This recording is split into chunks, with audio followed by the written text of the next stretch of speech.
or pocketed some of the silverware. It would all be the same. It's okay, I say nonsensically. It's going to be okay.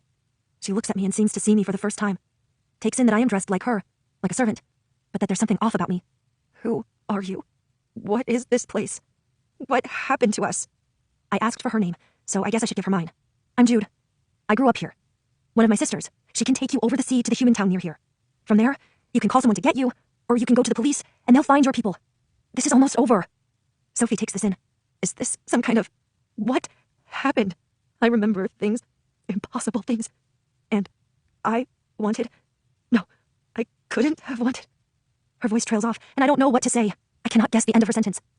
Please, just tell me this isn't real. I don't think I can live with any of this being real. She's looking around the forest, as though if she can prove it isn't magic, then nothing else is either. Which is stupid. All forests are magic. Come on, I say, because while I don't like the way she's talking, there's no point in lying for the sake of making her feel better. She's going to have to accept that she's been trapped in fairy. It's not as if I have a boat to take her across the water. All I have are Vivi's ragwort steeds. Can you walk a little farther now? The faster she's back in the human world, the better. As I get closer to Maddox, I remember my cloak, still bunched up and hidden in a woodpile outside Hollow Hall, and curse myself all over again. Leading Sophie to the stables, I see her in an empty stall. She slumps on the hay. I think the glimpse of the giant toad undid the last of her trust in me. Here we are, I say with forced cheerfulness. I'm going inside to get my sister, and I want you to wait right here. Promise me. She gives me a terrible look. I can't do this. I can't face this. You have to. My voice comes out harsher than I intended. I stalk into the house and go up the steps as quickly as I can, hoping against hope that I don't run into anyone else on the way. I fling open the door to Vivienne's room without bothering to knock. Vivi, thankfully, is lying on her bed, writing a letter in green ink with drawings of hearts and stars and faces in the margins. She looks up when I come in, tossing back her hair. That's an interesting outfit you've got on. I did something really stupid, I say, out of breath. That makes her push herself up, sliding off the bed and onto her feet. What happened?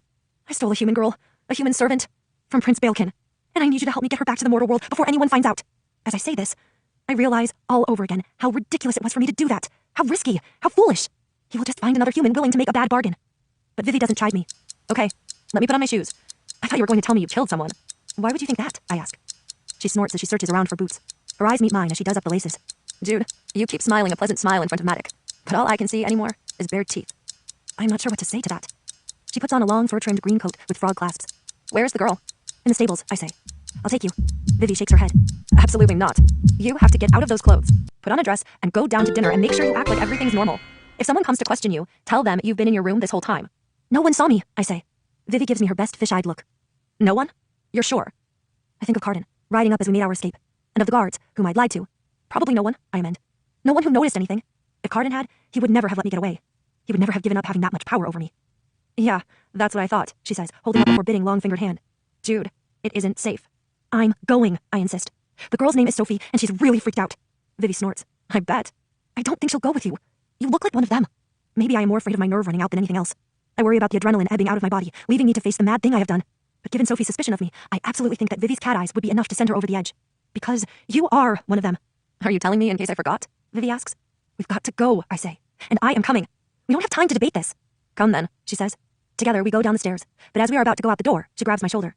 You can't save our mother, you know. She's already dead. I feel as though she has slapped me. That's not, isn't it? She demands. Isn't that what you're doing? Tell me this girl isn't some stand-in for Mom. Some surrogate. I want to help Sophie, I say, shrugging off her grip. Just Sophie. Outside, the moon is high in the sky, turning the leaves silver. Vivi goes out to pick a bouquet of ragwort stalks. Fine. Then go get this Sophie. She is where I left her, hunched in the hay, rocking back and forth and talking softly to herself. I am relieved to see her, relieved she didn't run off, and we weren't even now tracking her through the forest, relieved that someone from Baelkin's household hadn't ferreted out her location and hauled her away. Okay, I say with forced cheerfulness. We're ready. Yes, she says, standing up. Her face is tear-stained, but she's no longer crying. She looks like she's in shock. It's going to be okay, I tell her again, but she doesn't answer.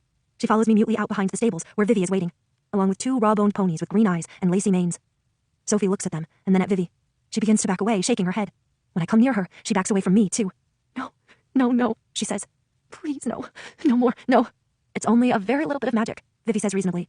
But it's still coming from someone with lightly furred points on her ears and eyes that flash gold in the dark. Just a smidgen, and then you won't ever have to see another magical thing. You'll be back in the mortal world, the daylight world, the normal world. But this is the only way to get you there. We're going to fly. No, Sophie says, her voice coming out broken. Let's walk to the cliffside near here, I say. You'll be able to see the lights, maybe even a few boats. You'll feel better when you can see a destination. We don't have a lot of time, Vivi reminds me with a significant look. It's not far, I argue. I don't know what else to do. The only other choices I can think of are knocking her